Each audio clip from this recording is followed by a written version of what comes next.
Zdravím, máme tu kosačku na trávu, štvortaktnú MTDčko a chcel by som ukázať na jednoduchší systém, ako vymeniť olej bez prevracania.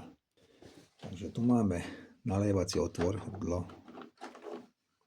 Na tomto kontrolujeme aj koľko oleja je tam riska, tu je akurát, takže je tam akurát oleja.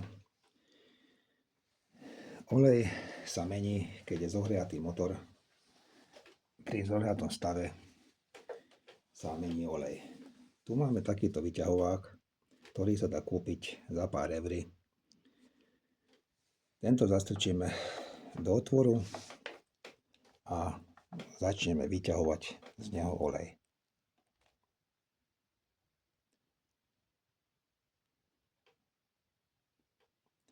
Vyťahneme všetek olej, čo sa v ňom nachádza,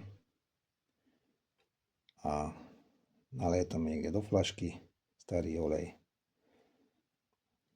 A aké množstvo sme vyťahli, také množstvo tam aj nalievame. Podľa mierky to vieme skontrolovať. Keď treba, tak vieme z neho. Keď sme tam dali viac, vieme odtiaľ vytiahnuť troška oleja. A netreba tento stroj prevracať, žiadne také veci robiť. No, toto celé množstvo sa vytiahlo.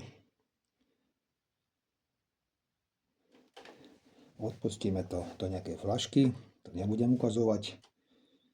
Ešte raz z neho vyťahnem olej, aby všetko odtiaľ vyšlo. A dáme tam olej do štvortaktných motorov, nejaký dobrý olejček, aby to dobre mazalo. A stroj by mal zase šlapať aj výmenu. Treba riešiť podľa potreby, koľko ten stroj behá, koľko sa s tým kosí, jak často, podľa toho sa čára olej. Vyčistiť filter a hlavne benzín, čo sa pridáva. Benzín do týchto štvortaktov, nedať tam olej do toho, toto ide sem čistý benzín a stroj musí šlapať. Tak toľko to som chcel krátkosti len ukázať, že dá sa olej jednoducho takto vytiahnuť a vymeniť. Toto ťahadlo dá sa použiť, keď máte nádrži benzín a ten benzín chcete odtiaľ vytiahnuť, dá sa s týmto aj benzín vytiahnuť, plus aj olej, takže dá sa využiť aj tak, aj tak.